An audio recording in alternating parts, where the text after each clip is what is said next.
Kongo. Yahweh, Yahweh, batela mikongo. Yahweh, Yahweh, benisa mikongo. Yahweh, Yahweh, batela mikongo.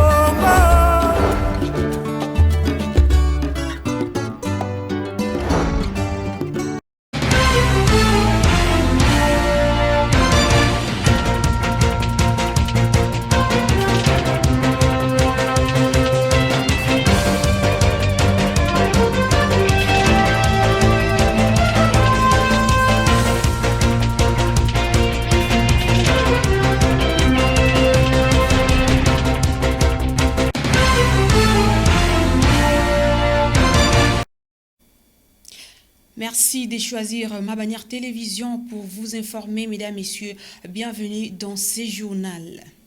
Les fidèles kimbanguistes du monde entier ont commémoré ce mercredi 25 mai 2022 la fête de Noël. Selon cette communauté religieuse, cette date marque la seconde venue de Jésus-Christ sous le nom de Dialungana Salomon Paul, fils du prophète Simon Kimbangu et de Marie Mouilou Kiamwanga. Suivez les représentants provinciaux de l'église kimbanguiste et le président de l'Assemblée provinciale du Congo central dans ses propos.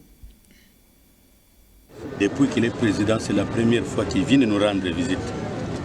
Presque toutes les autorités, on entend seulement qu'ils ont été visités, telle confession religieuse et quelle autre. Nous autres, nous travaillons comme un oiseau qui vole par ses propres ailes. Lui, l'honorable a décidé d'être le nôtre. Nous devons nous en réjouir. Mais du moins avec la Bible, nous aimons dire des choses avec toute la vérité. Christ appelé Aletheia. Il faut dire la vérité et rien que la vérité. Tout Congolais est kimbanguiste. Tout Mukongo, son grand-père, c'est Kimbangu. C'est dans le sang, qu'on le veuille ou non.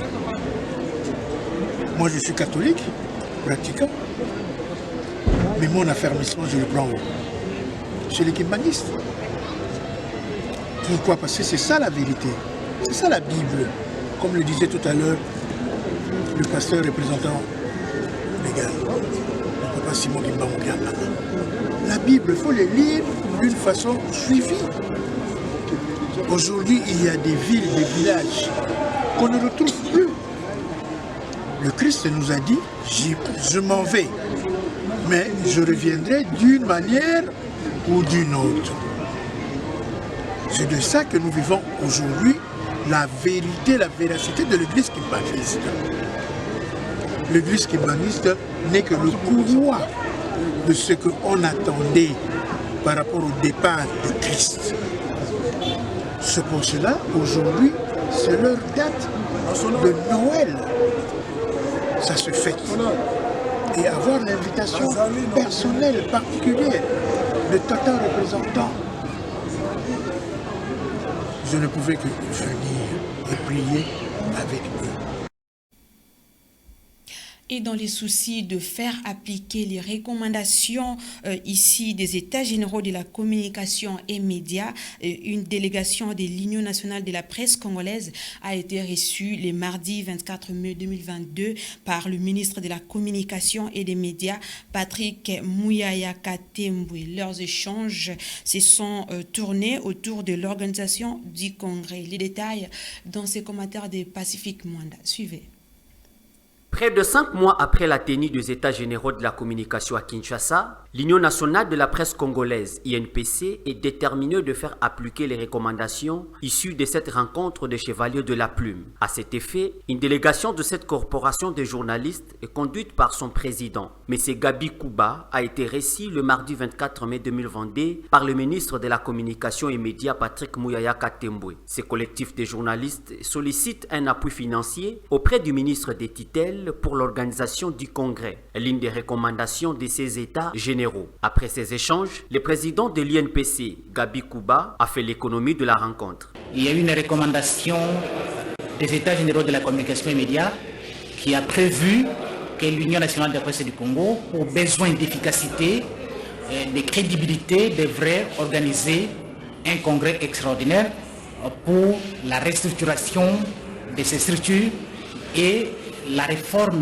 de certaines dispositions de textes qui la régissent. Raison pour laquelle nous sommes venus voir le ministre pour un suivi, parce que l'Union n'a pas de moyens pour organiser ces congrès, et c'était une recommandation de l'État congolais. Nous avons présenté notre état de besoin au ministre de la Communication et Médias. Tout a été fait dans la transparence la plus totale. Raison pour laquelle nous sommes venus échanger avec le ministre aujourd'hui pour avoir sa réponse. Quand est-ce que ce congrès sera organisé? Le ministre nous a promis que d'ici à la fin du mois, les moyens seront débloqués et toute la corporation sera au courant de ce qui va se passer. Pour rappel, les États généraux de la communication et de médias se sont tenus du 25 au 28 janvier de l'année en cours. Ils ont été organisés pour la refondation de la presse en République démocratique du Congo. Faisons un tour à l'est de la République démocratique du Congo. La contestation des résultats dans les provinces de la Tchopo et de la Mongala pour le scrutin des gouverneurs et vice-gouverneurs était au centre de l'audience de ce mercredi 25 mai 2022 au Conseil d'État après la confirmation du candidat élu dans la province de la Mongala et l'annulation du scrutin dans la Tchopo. Les précisions avec Roger Misamo.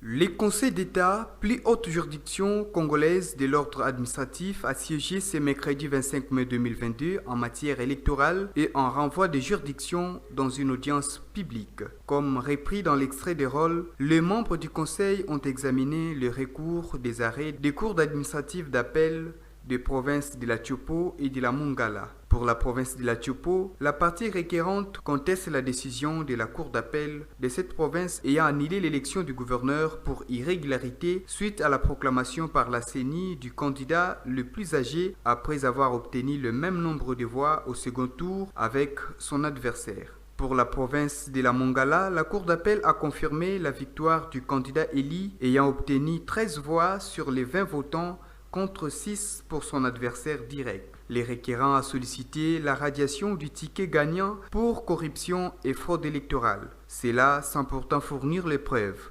Devant les juges et le ministère public, les candidats élus de cette province, avocats de profession, a fait savoir que cette matière de contestation des résultats n'est pas appellable dans son contexte et a dénoncé le comportement du directeur des cabinets du premier président du Conseil d'État. Après les renseignements des experts de la Commission électorale nationale indépendante pour les deux provinces, les deux affaires ont été prises en délibéré. Les verdicts seront donc rendus dans les jours qui suivent conformément à la loi. Nous sommes toujours à l'est de la RDC où plusieurs localités de la province du Nord Kivu se vident de ses habitants suite à l'intensification des affrontements entre les forces armées de la RDC et les rebelles M23. Le film de ces événements avec nos confrères de TV5 Monde. Venus de toute la province du Nord Kivu, ces familles ont pris la route au petit matin, réveillées par des tirs. Dans l'urgence, certaines ont emporté bétail, effets personnels, eau et vivres, de quoi tenir jusqu'à Goma. La situation n'est pas bonne. Nous n'avons pas pu dormir à cause des détonations et des explosions. Voilà pourquoi nous préférons fuir pour ne pas mourir ici. Boniface Kouagoumio, responsable de la commune de Kibumba, affirme que les rebelles du M23 ont attaqué une position militaire congolaise. Mais d'autres sources locales accusent des Rwandais d'avoir participé au combat survenu dans les environs du groupement de Buumba en territoire de Nyiragongo. Kigali continue de démentir tout soutien au M23. En chemin, la présence de chars n'est pas pour rassurer les déplacés.